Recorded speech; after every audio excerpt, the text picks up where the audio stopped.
shows 24-year-old Zachary Oliver driving about 35 in a 55-mile-per-hour zone and weaving.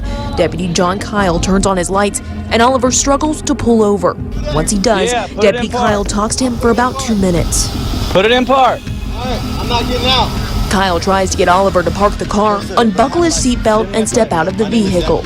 What do you got in there? Nothing in here. Okay. Nothing. I'm just asking. This is my home. Kyle calls for backup, and Oliver takes off, starting a chase.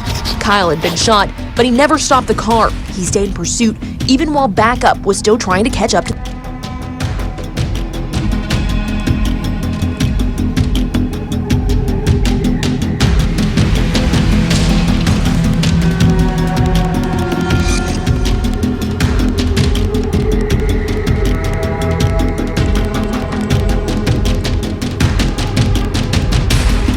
Give him medical attention.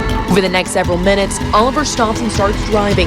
He even waves backup patrol cars around his car.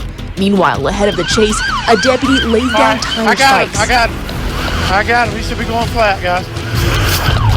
Within a minute, Oliver's tires flat, and deputies safely perform a pit maneuver.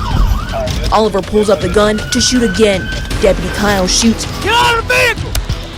And warns his fellow deputies. God! And then Deputy Kyle stays until Oliver is placed in handcuffs. Well, he's got him right to it. Sheriff Butch Reese says it's an emotional video to watch. I've been here a long time.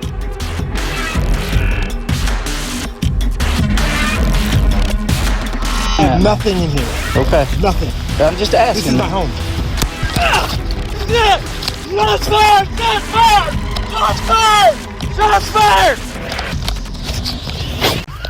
I got him. He should be going flat, guys.